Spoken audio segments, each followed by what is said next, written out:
Salam damai sejahtera jemaat yang dikasihi oleh Tuhan.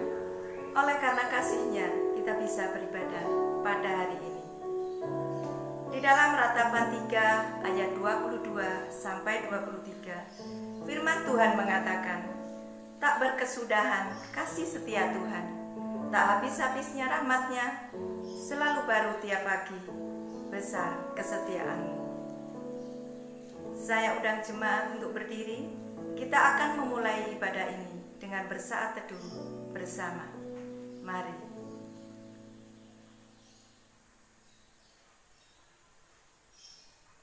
Pertolongan ibadah kita datangnya dari Allah pencipta langit dan bumi. Turunlah atas kita sekalian kasih karunia dari Allah Bapa, Allah Putra, dan Roh Kudus menyertai ibadah kita mulai dari awal sampai pada akhirnya. Amin. Saya persilakan jemaat untuk duduk kembali.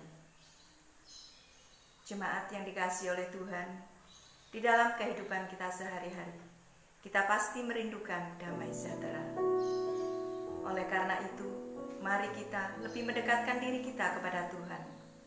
Karena kuncinya satu, hanya Tuhan yang mampu memberikannya. Mari kita memuliakan Tuhan dengan menyanyikan lagu pujian, Tuhan Aku Rindu.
Dan beberapa doa syafaat.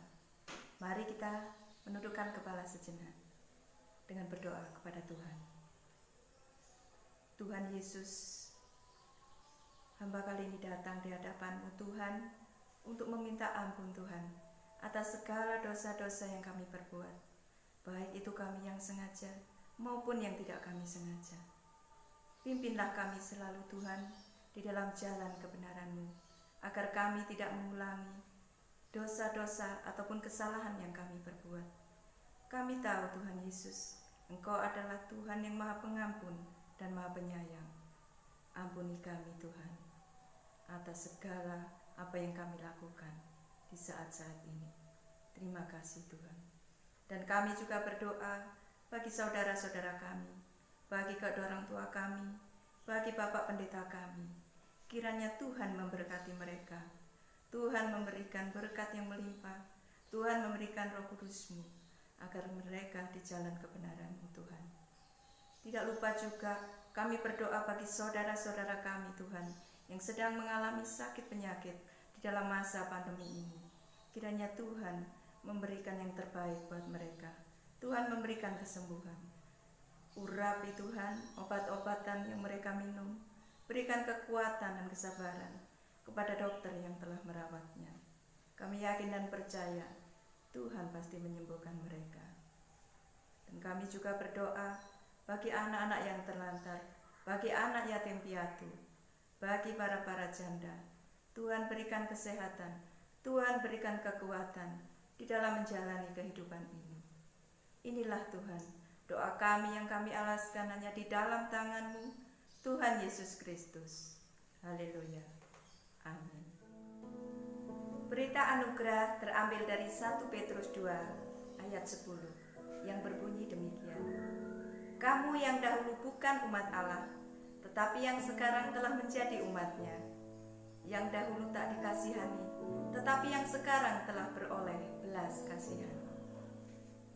Petunjuk hidup haru hari ini terdapat di dalam Matius 6 ayat 34 yang berbunyi demikian. Sebab itu, janganlah kamu khawatir akan hari besok, karena hari besok mempunyai kesusahannya sendiri. Kesusahan sehari cukuplah untuk sehari. Sebentar lagi kita akan mendengarkan firman Tuhan yang akan disampaikan oleh hamba-Nya. Sebelum kita mendengarkan firman Tuhan, kita akan memuji Tuhan dengan menyanyikan pujian melayani.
Saudara-saudaraku yang dikasihi oleh Tuhan, tema perenungan firman Tuhan kepada kita pada kesempatan kali ini yaitu tidak ada ampun bagi dosa ini. Perenungan kita ini merupakan salah satu makanan keras ataupun ajaran keras yang pernah meluncur dari mulut Tuhan Yesus sendiri. Sehingga suka tidak suka, mau tidak mau, maka gereja Tuhan kiranya memberikan ruang bagi pengajaran Tuhan Yesus yang satu ini. Bukan dengan maksud untuk menakut-nakuti, tetapi supaya umat Tuhan mendapatkan pengajaran kitab suci, mendapatkan pengajaran daripada Kristus Tuhan, entahkah pengajaran yang lunak maupun pengajaran yang keras. Mari kita mengawali perenungan kita ini dengan berdoa.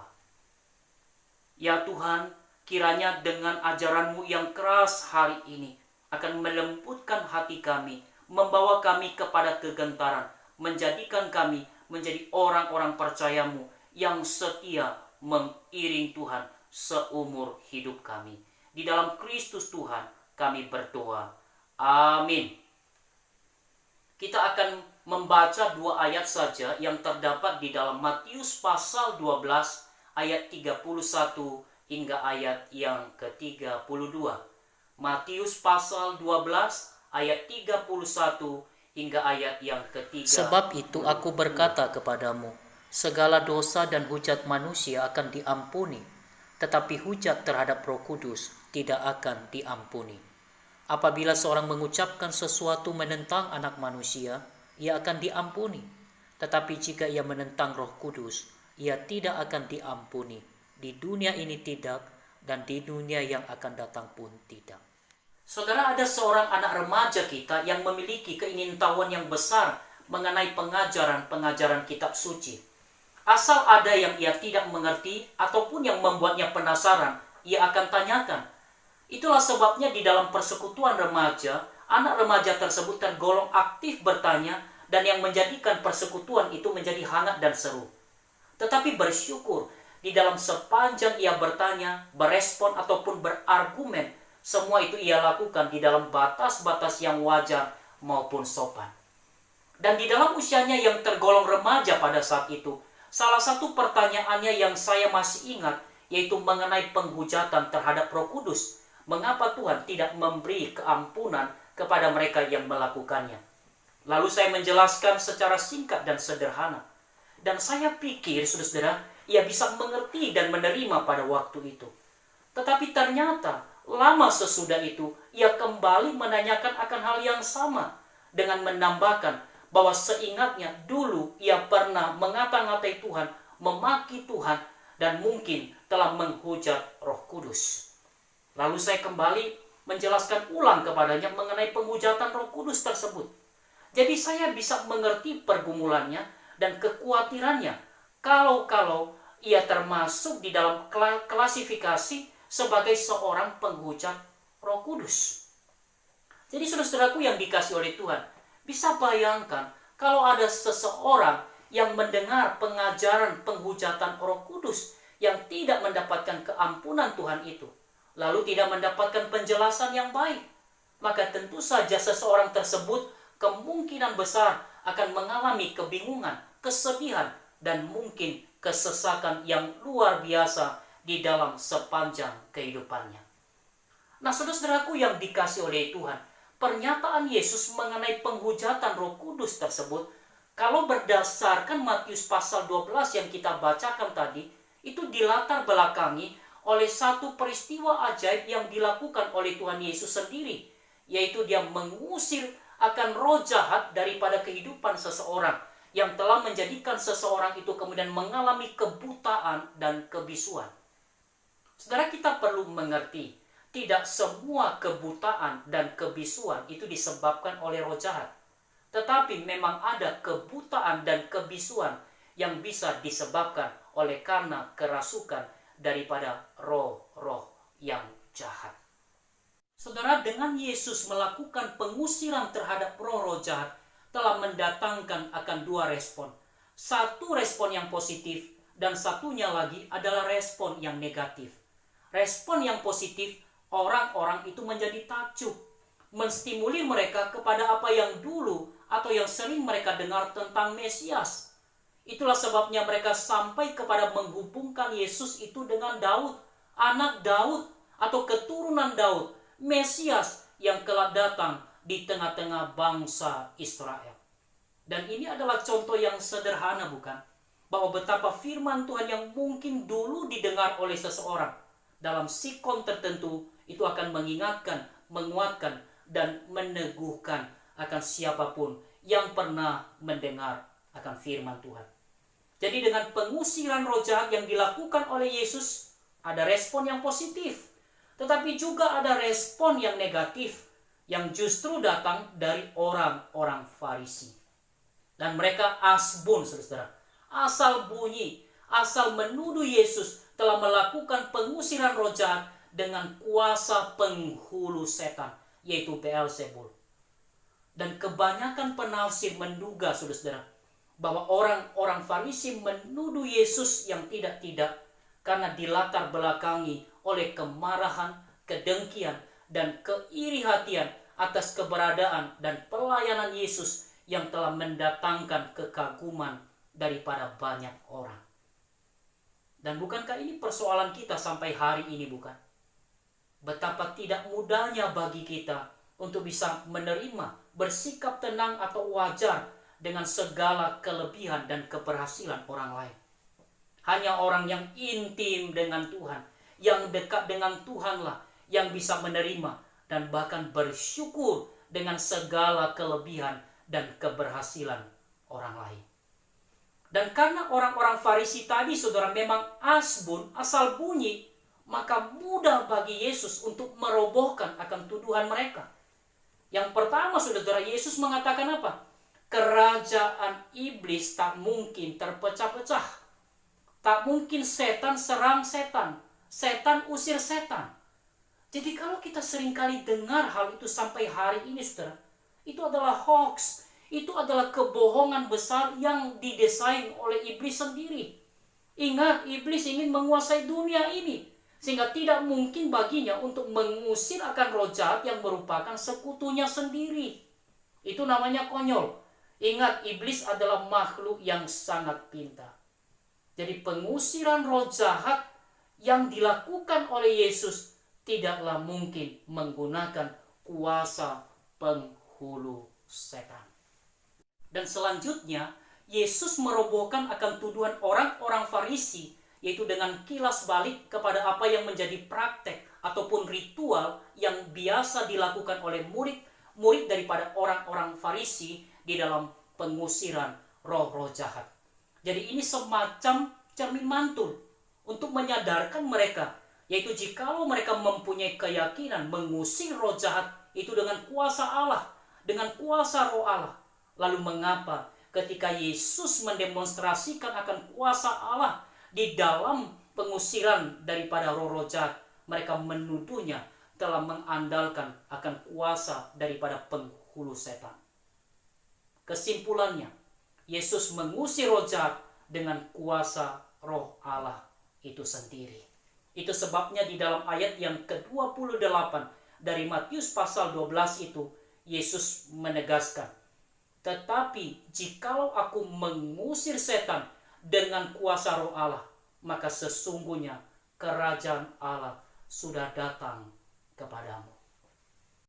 Jadi jelas bahwa tuduhan orang-orang Farisi kepada Yesus adalah tuduhan yang mengada-ngada, yang disengaja, yang sembarangan, yang pada akhirnya justru mendatangkan kebahayaan besar dan kerugian besar kepada mereka. Tuduhan mereka tergolong menghujat Roh Kudus, karena kepada mereka telah jelas akan kuasa roh Allah melalui Yesus. Namun karena iri hatilah, karena hati yang jahatlah, maka mereka terus berkeras hati dan berkata-kata yang jahat terhadap apa yang telah diperbuat oleh Yesus. Dan bukan kali ini saja mereka pernah mengata-ngatai Yesus akan hal yang sama, telah menggunakan akan kuasa penghulu setan. Jadi mereka tahu, mereka telah mendapatkan terang akan Yesus dan kuasa yang menyertainya. Namun mereka tetap berkeras hati, mereka menolak, bahkan menghujat. Berarti tiada ampun lagi. Karena mereka, saudara, naturnya memang jahat. Sehingga karena natur yang jahat, mereka sudah pasti tidak akan mau bertobat.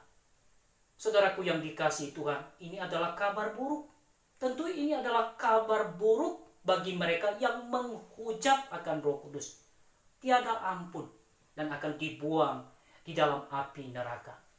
Tetapi kabar baiknya bagi kita orang-orang percaya, orang-orang Kristen yang sejati, sudah tentu tidak akan masuk di dalam klasifikasi sebagai penghujat Roh Kudus.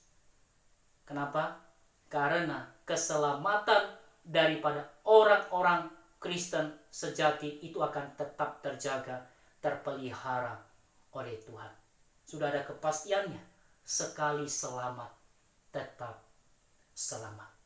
Jadi firman Tuhan hari ini, saudara, adalah merupakan peringatan keras bagi mereka yang telah menempatkan diri, telah menempatkan posisinya sebagai penentang Tuhan dan sebagai penghujat daripada Roh Kudus.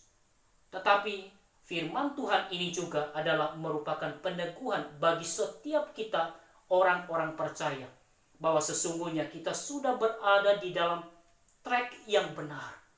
Kita sudah percaya kepada Yesus sebagai satu-satunya Tuhan dan Juru Selamat. Kita mengakui akan kuasa-Nya. Kita mengakui akan segala kuasa yang menyertainya, melampaui kuasa manapun, termasuk kuasa kegelapan. Karena itu, memang kita tidak boleh takut akan kuasa daripada kegelapan.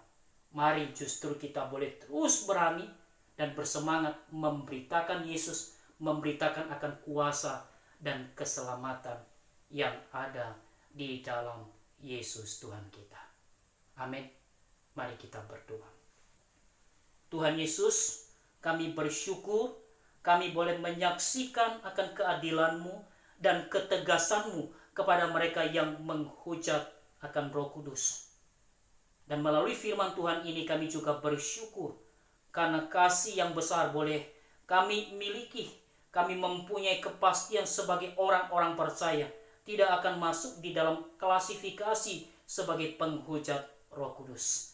Kami akan bersama-samamu di dalam kerajaan sorga yang mulia.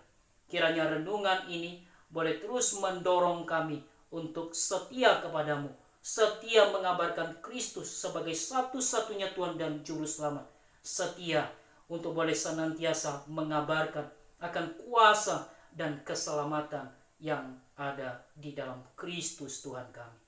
Dalam nama Tuhan Yesus kami telah berdoa. Amin. Demikianlah firman Tuhan yang telah disampaikan oleh hamba-Nya. Kiranya menjadi pendorong bagi kita dan kita menjadi pelaku firman. Saya undang jemaat untuk berdiri. Kita akan mengikrarkan iman kita dengan pengakuan iman rasuli. Pengakuan iman rasuli. Aku percaya kepada Allah, Bapa yang Maha Kuasa, Khalik langit dan bumi, dan kepada Yesus Kristus, Anaknya yang tunggal Tuhan kita, yang dikandung Roh Kudus, lahir dari anak darah Maria, yang menderita sengsara di bawah pemerintahan Pontius Pilatus, disalibkan, mati dan dikuburkan, turun ke dalam kerajaan maut, pada hari yang ketiga bangkit pula dari antara orang mati, naik ke surga, duduk di sebelah kanan Allah Bapa yang Maha Kuasa, dan dari sana Ia akan datang untuk menghakimi orang yang hidup dan yang mati. Aku percaya kepada Roh Kudus, gereja yang kudus dan am, persekutuan orang kudus, pengampunan dosa, kebangkitan tubuh, dan hidup yang kekal. Amin. Bersyukur pada setiap kita yang telah memberikan persembahan, baik itu melalui bendahara gereja ataupun melewati rekening gereja yang sudah disediakan. Tuhan memberkati kita semua. Amin. Saatnya kita akan mengakhiri ibadah ini dengan menyanyikan pujian doksologi dan doa berkat yang akan disampaikan oleh Bapak Pendeta Eliatman.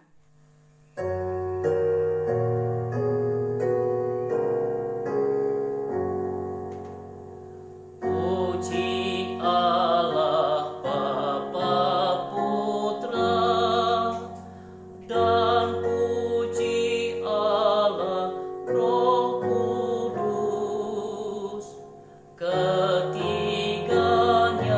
yang esa. Pohon selamat sumber berkah.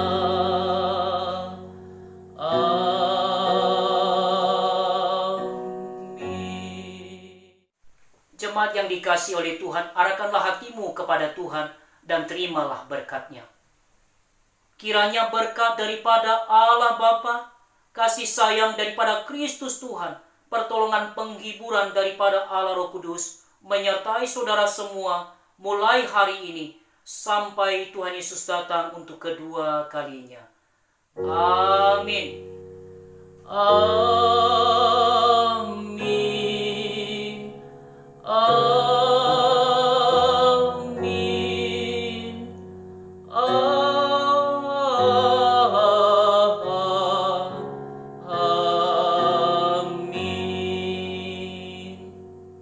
Amin.